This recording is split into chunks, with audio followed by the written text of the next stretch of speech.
alihi wa sahbihi ajma'in. Amma ba'du. Selamat pagi Anda Ibu semua.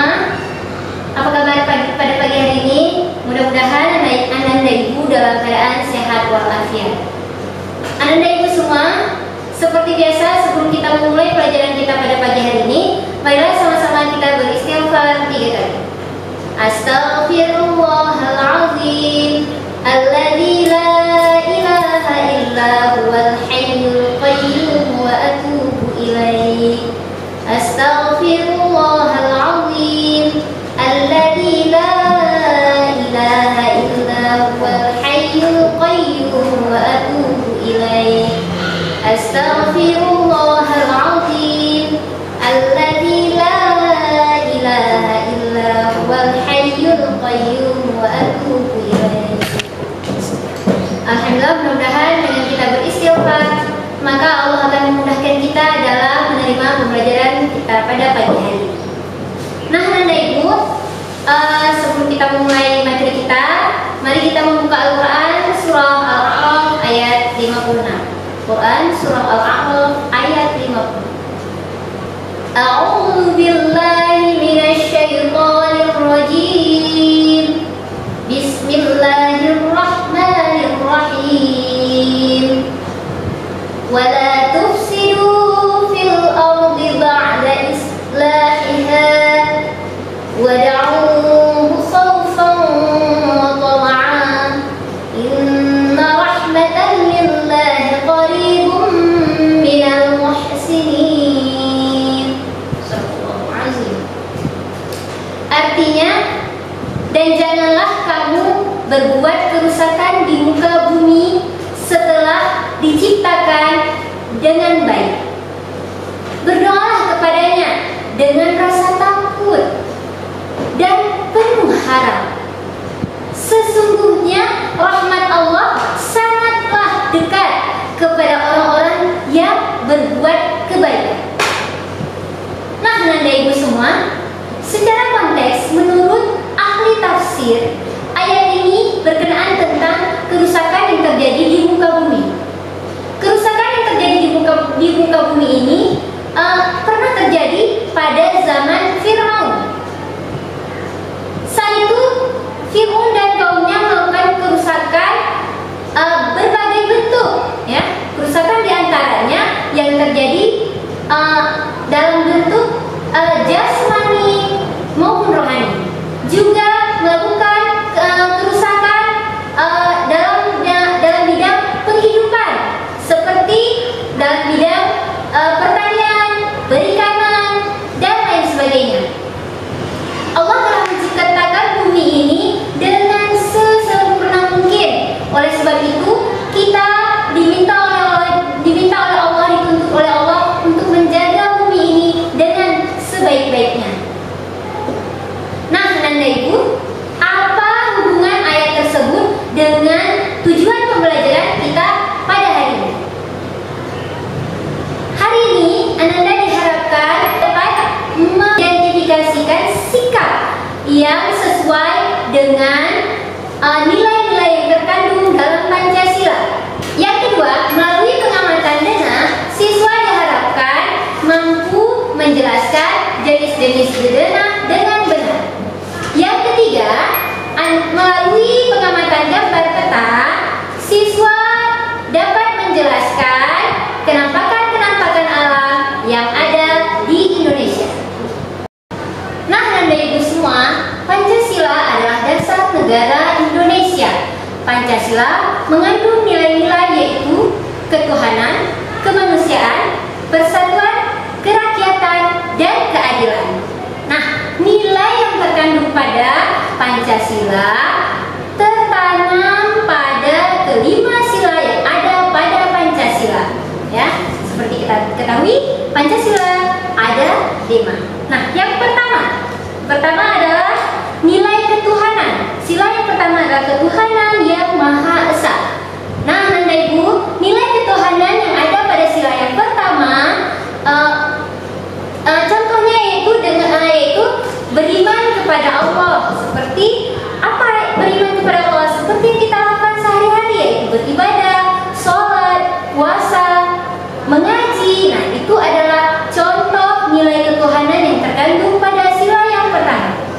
kemudian ada sila yang kedua, yaitu kemanusiaan yang adil dan beradab. Yang kedua, nilai yang terkandung dalam Pancasila tersebut adalah nilai kemanusiaan. Nilai kemanusiaan tersebut contohnya yaitu saling mencintai, ya, saling mencintai dengan keluarga, saling mencintai dengan teman, saling mencintai dengan tetangga.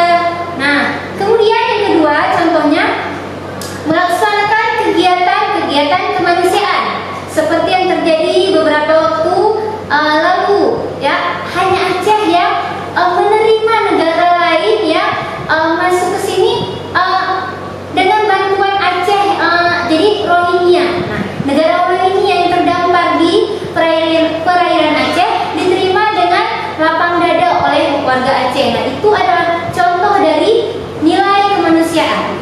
Kemudian menegakkan kebenaran dan keadilan. Nah, itu juga contoh dari nilai kemanusiaan yang terkandung pada sila yang kedua. Selanjutnya sila yang ketiga, yaitu Persatuan Indonesia. Nah, nilai yang terkandung pada sila yang ketiga yaitu nilai persatuan. Nah, apa contohnya? Seperti seperti rela berkorban demi agama, rela berkorban demi tanah air, kemudian menanamkan sikap cinta tanah air, ya.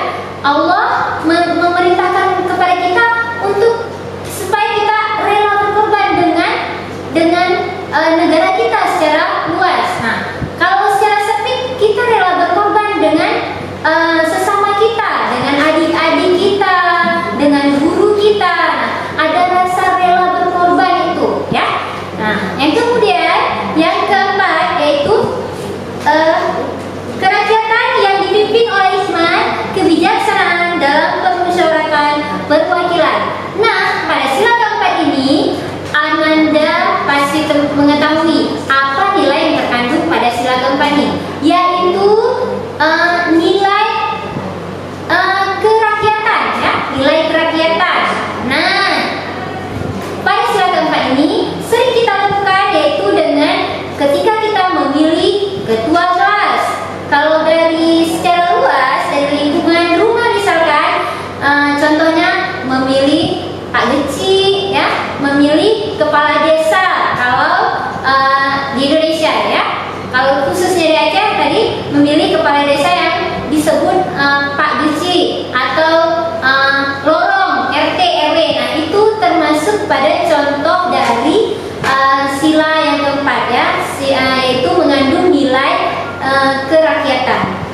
Nah, yang kelima yaitu keadilan sosial bagi seluruh rakyat Indonesia. Nah, pada sila kelima ini mengandung nilai keadilan. Nah, sikap adil sering Ibu terapkan kepada Ananda Ibu semua. Bagaimana contohnya? Misalkan kita membagikan sesuatu kepada adik-adik kita di rumah, ataupun kita membagikan sesuatu kepada teman-teman di sekolah.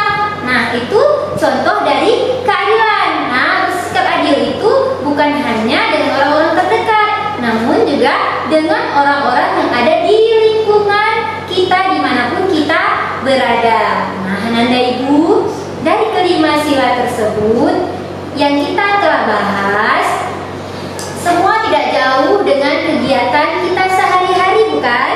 Nah, kandungan sila tersebut tidak hanya kita terapkan pada lingkungan terdekat, namun juga kita terapkan pada lingkungan jauh kita. Seperti apa contohnya? Ketika kita bersilaturahmi kepada keluarga jauh, seperti yang memiliki kakek dan nenek yang tinggal berada jauh dari lingkungan kita, yang berada jauh dari daerah kita. Makanya kita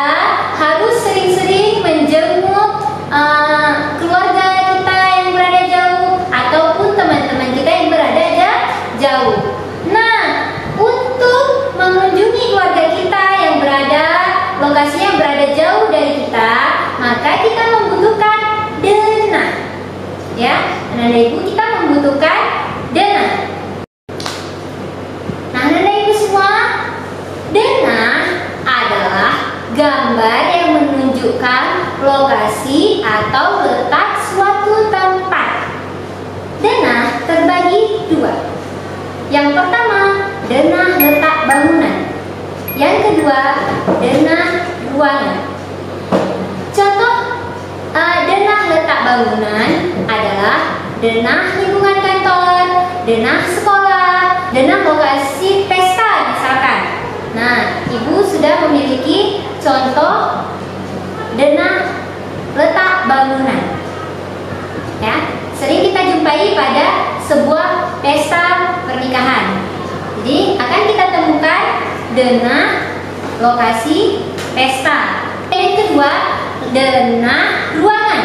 Denah ruangan sering kita temukan di lingkungan kita sehari-hari. Contohnya apa? Nah, ini dia. Siapa yang pernah buat denah ini? Ini adalah denah ruang kelas, ya. Ada lokasi Ananda Ibu, meja lokasi Ananda Ibu, kemudian ada papan tulis, ada meja guru, letak meja guru, ada letak loker. Jadi ini adalah contoh dari denah ruangan. Nah, Ananda Ibu, tahukah Ananda apa itu bentuk denah yang paling luas? Ya, denah yang lebih luas yaitu dinamakan dengan peta. Ya, peta. Peta adalah gambaran suatu daerah yang memiliki skala tertentu. Nah, coba Ananda perhatikan pada peta yang sudah ada di belakang Ibu ini. Peta tersebut memiliki skala, ya, di atas memiliki skala 1:2.822.000. Ini adalah contoh peta. Nah, peta juga terbagi ke dalam dua bentuk. Ada peta secara umum dan yang kedua ada peta secara khusus. Peta secara umum adalah contohnya peta negara atau peta pulau. Seperti yang sudah ada di belakang ini adalah peta negara Indonesia. Ini adalah contoh peta secara umum. Nah, yang kedua adalah peta tematik, ya, namanya peta tematik. Apa itu peta tematik? Peta tematik adalah peta secara khusus. Contohnya apa? Contohnya peta jumlah penduduk, jumlah kepadatan penduduk, ya. Peta jumlah penduduk Indonesia pada tahun 2017. Ini contoh peta khusus yang hanya menyatakan jumlah dari warga negara di setiap pulau. Kemudian ada contoh lain yaitu peta curah hujan. Nah, ini juga termasuk pada peta khusus, peta curah hujan. Pada peta ini telah digambarkan warna tertentu. Warna ini mewakili mewakili curah hujan di daerah tertentu. Jadi Anda bisa membaca kondisi di suatu daerah dari warna yang sudah diterakan pada peta ini. Nah, Ananda Ibu, setelah kalian memperhatikan contoh-contoh peta, coba perhatikan kembali pada peta yang ada di belakang ini. Pada peta ini kita melihat ada dua warna. Apa itu? Ibu akan menjelaskannya. Pada peta terdapat dua warna karena menyatakan penampakan alam yang ada pada pulau tertentu. Nah, warna kuning dinyatakan dengan dataran rendah suatu daerah, dan warna hijau dinyatakan sebagai dataran tinggi pada daerah yang tergambarkan pada peta tersebut. Nah, Anda pasti sudah mengetahui mengapa peta itu terdapat warna-warna yang berbeda, tidak dicat dengan satu warna. Ternyata yang kuning adalah dataran rendah dan yang hijau adalah dataran tinggi. Nah, untuk dataran tinggi, ya, Anda pasti mengetahui dataran tinggi apa saja, Nak? Kita ada pegunungan, ada perbukitan, ya.